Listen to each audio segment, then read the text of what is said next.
মুছলিম আপোনাৰ মেৰিজ এক্টটো বন্ধ কৰি আছে, বাতিল কৰি আছে, এনেকুৱা হ'লেও নহ'ব নহয়। আপুনি আপোনাৰ কথা পাতক আমাৰ লগত বহক। সেইকাৰণে আজি আমি এটা মিটিং পাতিছোঁ আমাৰ বুদ্ধিজীৱীসকল লৈ পেলাই, যে আমি বহি পেলাই এটা ৰাজ্যপালক এটা মেম'ৰাণ্ডাম দিম আৰু মুখ্যমন্ত্ৰী ডাঙৰীয়া সন্মুখত আমি এটা মেম'ৰাণ্ডাম দাঙি ধৰিম যে আমাৰ এই যে কাজী শব্দ মুছলিম মেৰিজ এক্টৰ আইনটো আপুনি কিয় বাতিল কৰি আছে, কোন কাৰণত বাতিল কৰি আছে, এইটো আপোনাক মোক বুজাই দিয়ক। তেতিয়া আমি আমাৰ যিটো আছে আমি তাক বুজাই দিম।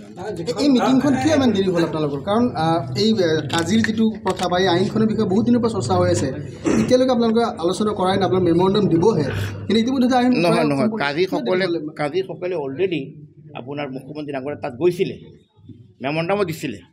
আজিৰ পৰা 3 মাহ আগতে আপোনাৰ দেখিছে নেকি পেপাৰত, কেছো চলি আছে, হাইকোৰ্টত কেছ চলি আছে। আৰু তেতিয়াতো কৈছিলে, মই আহি পেলাই বাহিৰত ওলাই পেলাই ফোন কৰিছিলোঁ, নহয় আমাৰ এইবিলাক বহাল থাকিব, কিন্তু এতিয়া আমি দেখি আছোঁ বহাল নাথাকে, এইটো বাতিল হৈ আছে। আৰু তেওঁ নিজে মোকো ক'লে যে আমি কাজী শব্দটো আমি আঁতৰাই দিম, আপোনাৰ ৰেজিষ্টাৰ মেৰিজ কৰিব পাৰিব, কিন্তু আমাৰ মুছলিম নিয়ম নীতি আছে, আমি বিয়া কৰিবলৈ ঘৰত, তেওঁ ক'লে ঘৰত পৰাই ল'ব। এইটোকো এনেকুৱা নহ'ব, কাৰণ আপোনাৰ মুছলিম ৰীতি ৰিৱাজ এতিয়াৰ পৰা নহয়, ভাৰতৰ স্বাধীন হোৱাৰ আগৰ পৰা চলি আছে। সেইকাৰণে আজি এই মিটিংটো পাতিছোঁ। আপুনি নহ'ব বুলি কৈছে, নহ'ব বুলি ক'লে মুখত মিডিয়াত ক'লে নহ'ব বুলি ক'লেতো নহ'ব।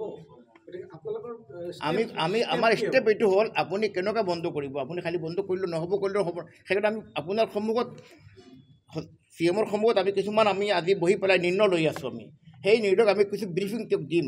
আপুনি কোন কাৰণত, ঠিক আছে বাল্য বিবাহ আছে, কোনো কথা নাই, জম্মুত আমাৰ বাল্য বিবাহৰ পক্ষত নাই, আপুনি আমাৰ বাল্য বিবাহ পক্ষত নাই, বাল্য বিবাহ বন্ধ কৰক। আমি জম্মুতে আৰম্ভণিৰ পৰা আমি সংগ্ৰাম কৰি আহিছোঁ যে বাল্য বিবাহ বন্ধ, বহুত ক্ষতি হ'ল, এইটো সঁচা কথা। বাল্য বিবাহ বন্ধ সকলক আপুনি এটা ক্ৰাইটেৰিয়া দিয়ক, নিয়ম নীতি দিয়ক। এই নিয়ম নীতি ভাৰতৰ চৰকাৰৰ যিটো কানুন হিচাপে আপুনি বিয়া পাতক, বিয়া দিয়ক, এইটো কৰক। যিখন অৰ্ডিনেঞ্চ আছে তাত এটা তলত এটা ক্লজ আছে, সেই ক্লজটোত লিখা হৈছে যে এখন নতুন আইন আনিব, কিন্তু যদি আৰ্টিকল 25খন না বাতিল কৰিব লাগে না সংশোধন কৰিব লাগে। আৰু এতিয়া 3টা গোচৰ চলি আছে, 3টা গোচৰত চৰকাৰৰ তৰফৰ পৰা এফিডেভিট দিব লাগে, কিন্তু এতিয়ালৈকে এফিডেভিট দিয়া নাই। তেওঁলোকে এখন 3জনীয়া হাই পাৱাৰ কমিটি গঠন কৰি দিছে, আৰু তাৰে 2জন অমুছলমান। শুনক, এই যে আইন কানুনৰ কথা যিবিলাক আছে, এইটো আমাৰ যি অধিবক্তাসকলক মাতে ভালকৈ বুজাই বজাব পাৰিম। মই আইনৰ কথা নকওঁ ভালকৈ, মই যিটো কওঁ, মই ইছলামক আমাৰ যিটো ৰীতি ৰিৱাজ আছে, এটা বস্তু কৈ ইছলামৰ ওপৰত যিটো আক্ৰমণ হৈ আছে, মোৰ মুখ্যমন্ত্ৰী ডাঙৰীয়াৰ অনুৰোধ থাকিব, আপুনি এইবিলাক আক্ৰমণ পলিটিকেল নকৰাটো ভাল। এই আমাৰ ইছলামৰ ওপৰত বহু বিবাহ কৈ আছে, আগতে আইন আনি আছে, পৰৱৰ্তী আনি আছে, মেৰিজ এক্টৰ কথা কৈ আছে, এইটো আক্ৰমণ আনি আছে। এই যে যিবিলাক হৈ আছে, আমি কৈছে আমি হৈ আছোঁ চব, আমি কথা পাতিব লাগে তেওঁৰ লগত, কথাই পতা নাই। আপুনি যিটো কৈ আছে, আমি যিবিলাক আমি আমাৰ প্ৰশ্ন উত্থাপন কৰিব লাগে, দাঙি বুজাব লাগে, সেইকাৰণে আজি আমি মিটিং পাতিছোঁ। অকণমান দেৰি হ'ল, কোনো কথা নাই, দেৰি হৈছে, আমি মিটিং পাতিছোঁ, আমি নিৰ্ণয় লৈ আছোঁ। আজি মুখ্যমন্ত্ৰী ডাঙৰীয়াৰ সন্মুখত আমি এটা প্ৰশ্ন উত্থাপন কৰিম, আৰু এই প্ৰশ্ন উত্থাপন কৰিম, আৰু আমি কিছু ব্ৰিফ দিম। আপুনি এই বন্ধ কৰে কোন কাৰণত, আমাৰ এইটো নিয়ম নীতি আছে। আমি বহুত আজি এটা আমাৰ জমিয়তৰ আমচুৰ ফালৰ পৰা আমি আজি এটা নিয়ম নীতি বনাম, আৰু এটা আমি নিজে বনাই পাতি তাৰ সন্মুখত দাঙি ধৰিম। এইটো আমাৰ। আপোনাক যদি আমি এই মুহূৰ্তত সোধোঁ, আপুনি এই আইনখন বাতিল হোৱাটো বিচাৰে নে সংশোধন হোৱাটো বিচাৰে? সংশোধন হোৱা বিচাৰোঁ, বাতিল হোৱা কেনেকুৱা বিচাৰিম আমি? সংশোধন কৰক, কোনো কথা নাই, বাল্য বিবাহ বন্ধ কৰক, বন্ধ কৰিছে আপুনি, আৰু কিছুমান সংশোধন কৰিব লাগে, আমি বহি পেলাই কথা পাতিম। আমি বাতিল কৰিব নোৱাৰে, আপুনি কিয় বাতিল কৰিব? আপুনি মানে আপোনালোকৰ সৈতে আলোচনাৰ অভাৱ হৈছে বুলি ভাবে নেকি? আলোচনাৰ অভাৱ আছে, বহুত অভাৱ আছে। বহু বিবাহ থাকিব লাগিব নেকি? বহু বিবাহ ইছলামে কিয় কয় জানে নেকি? এজন উইড' ওমেন, বিধৱা মহিলা, তেওঁৰ আপোনাৰ হাজবেণ্ড ঢুকালে, মই CMৰ সন্মুখতে কথা কৈছোঁ, বিধৱা মহিলা, এই মানুহটোক কোনে সংস্থাপন দিব? অবিবাহিত মানুহে সংস্থাপন দিব নেকি? ইছলামে কি কয় যে আপুনি খালি বিয়া পাতি লওক আৰু 5টা 4টা বিয়া কৰি, ইছলামে কেতিয়াও নকয়। এজন বিধৱা মহিলা, এজন অৰফেন ল'ৰা ছোৱালী শিক্ষা নাই, কোনে আপোনাক সংস্থাপন দিব? ইছলামে কয় এইবিলাক দুখীয়া মহিলাক সংস্থাপন দিয়া, এইটো ইছলামে শিকায়।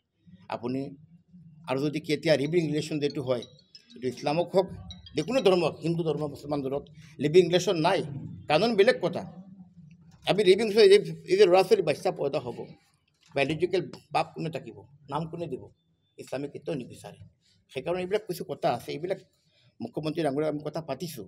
আমাৰ কথা কি হ'ল, এইবিলাক তেওঁৰ সন্মুখত আমি এটা নিয়ম নীতি আমাৰ ইছলামৰ কোৰাণৰ সংবিধানত কি আছে, কোৰাণে কোন কাৰণত বহু বিবাহ কয়, কোৰাণে কোন কাৰণত আপোনাৰ বিবাহ কেনেকুৱা পঢ়াব লাগে কিয় কয়, সেইবিলাক যেতিয়া আমি তেওঁৰ সন্মুখত দাঙি ধৰিম আৰু ধৰিছোঁ তো বুজি পাব। মই আশা ৰাখিছোঁ এইবিলাক কৰাৰ আগতে এতিয়া আগন্তুক দিনক মুছলিমৰ কোনো এটা নিয়ম নীতি ভংগ কৰাৰ আগতে আমাৰ মুছলিম বুদ্ধিজীৱীসকল যিসকল ওলামাসকল আছে, আমচুল আছে, উপদেষ্টাসকল আছে, বহি পেলাই পৰামৰ্শ কৰি পেলাই যদি কোনো কাম আগবঢ়ায় তেনেহ'লে এটা আমি দেশৰ মানুহ ভাৰতীয় নাগৰিক। এইবাৰো তেওঁ বিবাহ আৰু বিচ্ছেদ আইনৰ ওপৰত তেওঁ আক্ৰমণ আৰম্ভ কৰিছে। গতিকে এইটো লৈ আমি আজি চিন্তন বৈঠক অনুষ্ঠিত কৰিছোঁ। আমি স্পষ্টভাৱে কৈছোঁ যে তেওঁ যিটো আইন আজি বাতিল কৰিছে বা তেওঁ আমি কৈছোঁ এই আইনটো তেওঁ বহাল ৰাখিব লাগে। ক'ত কি আছে, যদি ক'ৰবাত কিবা ভুল আছে, কাৰণ মুখ্যমন্ত্ৰী ডাঙৰীয়া আজি বাল্য বিবাহৰ কথাটো এই আইন বাতিল কৰাৰ ক্ষেত্ৰত প্ৰথম কথা হৈছে বাল্য বিবাহ কৰাৰ ক্ষেত্ৰত মই মুখ্যমন্ত্ৰী ডাঙৰীয়াক আজিও চেলেঞ্জ কৰিছোঁ। মুখ্যমন্ত্ৰী ডাঙৰীয়া কাইলৈ বাল্য বিবাহ বন্ধ কৰিব আহিছে, কিন্তু আজি 10 বছৰৰ পৰা আমচুৱে অহৰহভাৱে অসমৰ ইমূৰৰ পৰা বাল্য বিবাহৰ কাম কৰি আছে। ইছলামে কেতিয়াও বহু বিবাহৰ ক্ষেত্ৰত প্ৰশ্ৰয় দিয়া নাই, আজি আমাৰ জনাবে হুজুৰে ক'লেই। গতিকে কথাবিলাক নজনাকৈ বাহিৰৰ পৰা বহু কথা কৈ দিলে আচলতে ইছলাম নজনা, ইছলামৰ ৰীতি নীতি নজনাকৈ বা ইছলামিক ল নজনাকৈ, পাৰ্চনেল ল নজনাকৈ, চৰিয়া ল নজনাকৈ যদি বাহিৰৰ পৰা মুখ্যমন্ত্ৰী ডাঙৰীয়াই কৈ দিয়ে, এতিয়া মই অইন ধৰ্মৰ কথাখিনি মই বাহিৰৰ পৰা যদি কৈ দিওঁ হ'ব নেকি? নিশ্চিতভাৱে মোৰ ভুল হ'ব। গতিকে মুখ্যমন্ত্ৰী ডাঙৰীয়াই ৰাজনৈতিক উদ্দেশ্যপ্ৰণীতভাৱে তেওঁ কাৰো লগত ডিছকাছ নকৰাকৈ তেওঁ এটাৰ পিছত এটা আইন তেওঁ মানে বাতিল কৰি পেলাই আচলতে ধৰ্মীয় সংখ্যালঘুসকলৰ ধৰ্মীয় আৱেগ অনুভূতি আঘাত আনিব বিচাৰিছে। গতিকে আমি স্পষ্টভাৱে আজি মুখ্যমন্ত্ৰী ডাঙৰীয়াক ক'ব বিচাৰিছোঁ এই আইনটো বাহাল ৰাখিব লাগে। যদি কিবা তেওঁৰ শুধৰণি কৰিবলগীয়া আছে, ক'ৰবাত কিবা তেওঁ ভুল দেখিছে, তেওঁ কোনো স্কলাৰ ইছলামিক স্কলাৰে যদি কোনো ভুল দেখুৱাই দিছে, আমি আমচু জমিয়ত, আমাৰ ছিনিয়ৰ এডভকেটসকল, আমাৰ আলেম উলেমাসকল আমি সাজু হৈছোঁ। আমি কথাখিনি লিখিতভাৱে অসমৰ ৰাজ্যপাল ডাঙৰীয়াক আৰু অসমৰ মুখ্যমন্ত্ৰী ডাঙৰীয়াক অৱগত কৰিম। কিন্তু এটা কথা স্পষ্ট মুখ্যমন্ত্ৰী ডাঙৰীয়াক, ধৰ্মীয় আৱেগ অনুভূতিত বা কমত যদি তেওঁ আঘাত সানিব বিচাৰে তেনেহ'লে আমি আন্দোলনটো গণতান্ত্ৰিকভাৱে আইনগতভাৱে যুঁজ হ'ব। আৰু মুখ্যমন্ত্ৰী ডাঙৰীয়াক এটা কথা স্পষ্টকৈ কৈ দিছোঁ যে কমৰ ওপৰত আঘাত সানিব পৰা চেষ্টা যাতে মুখ্যমন্ত্ৰী ডাঙৰীয়াই নকৰে। যদি কিবা ইছলামৰ ক্ষেত্ৰত যদি কিবা ভুল দেখিছে তেওঁ আলাপ আলোচনা কৰক, আমি আলাপ আলোচনা কৰিবৰ কাৰণে সাজু আছোঁ। কিন্তু তেওঁ জবৰদস্তি যদি কোনো ধৰণৰ আইন জাপি দি ইছলামৰ ৰীতি নীতি বা আজি ইমান দিনে বিবাহ হৈছে, আজি কাজি নোহোৱাকৈ আজি এটা ৰেজিষ্টাৰ কৰিলোঁ, আজি পুৰোহিত নোহোৱাকৈ আজি বিবাহ এখন হ'ব নেকি? আজি এটা ৰেজিষ্টাৰ কৰি দিলে পুৰোহিতজনটো লাগিব, অনুৰূপটো কাজী এজন আমাক লাগিব। আজি কাজী এজন যদি আমাক যদি ধোৱা এটা কৰিব নিদিয়ে, আজি মহিলাসকল কৈছে মহিলাসকল সুৰক্ষিত নহয়। আজি আমাৰ দেলমোহৰৰ কথা আছিল য'ত মহিলাসকলক সুৰক্ষিত কৰা হয়। আজি দেলমোহৰ আজি এক ছেকেণ্ড মই কৈ লৈছোঁ তো, দেলমোহৰৰ ক্ষেত্ৰত আজি কি হ'ব? ইয়াত দেলমোহৰৰ ক্ষেত্ৰত আজি নাই। আজি সেই দেলমোহৰ আজি এজন যদি কিবা কাৰণত বিবাহ বিচ্ছেদ হৈ যায় এজন মানুহৰ, মহিলাজন সুৰক্ষিতভাৱে তেওঁ এটা দেলমোহৰ বা পইচা এটা আদায় দিব লাগে, সেইটো আজি ইয়াত নাই। গতিকে মুখ্যমন্ত্ৰীয়ে এইবোৰ কথা আলোচনা নকৰাকৈ তেওঁ আচলতে কেৱল মাত্ৰ ধৰ্মীয় ৰাজনীতি কৰিবৰ কাৰণে 26ৰ ইলেকশ্যন পাৰ কৰিবৰ কাৰণে যদি মুখ্যমন্ত্ৰী এই ধৰণৰ কাম কাজ কৰে, গতিকে সেইটো আমি মানি লওঁ। যাৰ কাৰণে আমি আজি আহি কৈছোঁ যে আমি আইনগতভাৱেও যুঁজিম, মুখ্যমন্ত্ৰীক কথাখিনি লিখিত আকাৰে জনাম, ৰাজ্যপালকো জনাম। গতিকে আমাৰ যিখিনি ইছলামিক ৰীতি নীতি মই 1935 একমতে আমি ইমান দিনে সুৰক্ষিত হৈ আছিলোঁ, সেই সুৰক্ষিত হিচাপে আমাক ৰাখিব লাগে। ক'ৰবাত যদি সুৰঙা আছে সেই সুৰঙাখিনি দেখুৱাই দিয়ক, ইছলামিক পণ্ডিতসকলে সেই সুৰঙাখিনি দূৰ কৰিব।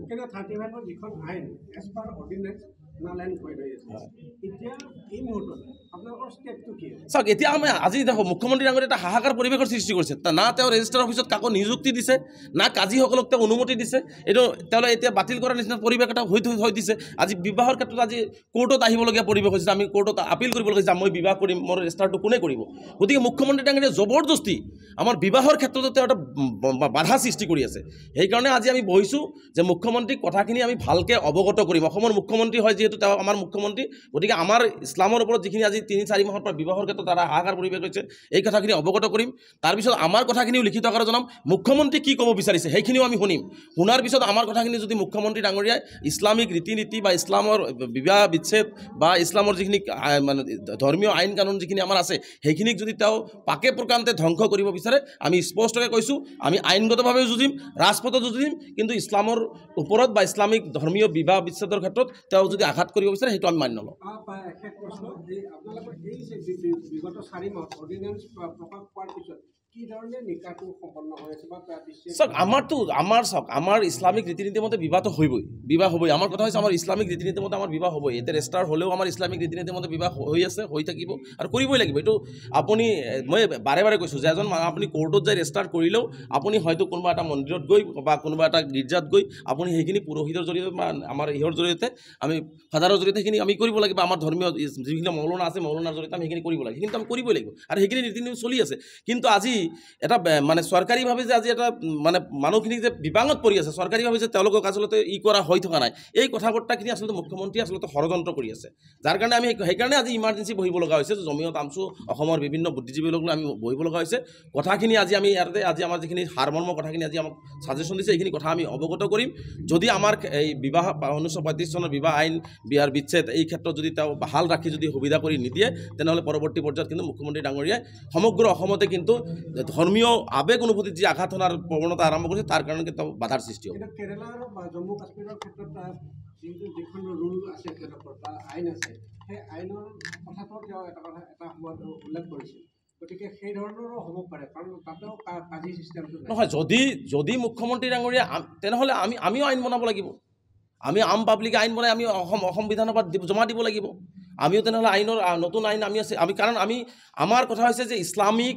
ৰীতি নীতি কোৰাণ হাদিছৰ ওপৰত সুৰক্ষিত হৈ থাকিব লাগিব মুছলমানসকল আমি কিন্তু কোনো ধৰণৰ বেয়া কামৰ কাৰণে কোৱা নাই বেয়া কাম ইছলামে কেতিয়াও প্ৰশ্ৰয় নিদিয়ে গতিকে যদি মুখ্যমন্ত্ৰী ডাঙৰীয়াই কাশ্মীৰৰ কথা কয় কেৰেলাৰ কথা কয় বা তেওঁ যদি বাতিলেই কৰে তেনেহ'লে আমি নতুন আইন মুখ্যমন্ত্ৰী ডাঙৰীয়া আমাৰ পৰামৰ্শ লওক আমি আইন বনাম তাতে যদি আমাৰ আইন বনোৱাৰ ক্ষেত্ৰত যদি তাতে যদি কিবা সুৰঙা মুখ্যমন্ত্ৰী দেখা পায় সেইখিনি আমাক দেখুৱাই দিয়ক আমি শুদ্ধ কৰিম কিন্তু মুখ্যমন্ত্ৰী ডাঙৰীয়া এটা কথা আমি স্পষ্টকৈ কৈ দিছোঁ আপোনালোককো কৈ দিছোঁ যে ইছলামৰ যিখিনি ৰীতি নীতি কোৰাণ হাদিছে বা ইছলামিক ল পাৰ্চনেল ল বৰ্ডে যিখিনি কথা কয় বা শৰিয়া লয় যিখিনি কথা কয় সেইখিনি কিন্তু আমাৰ ওপৰত ইম্পেক্ট থাকিব লাগিব যদি কোনোবাই ধ্বংস কৰিব বিচাৰে সেইটো আমি মানি নলওঁ থেংক ইউ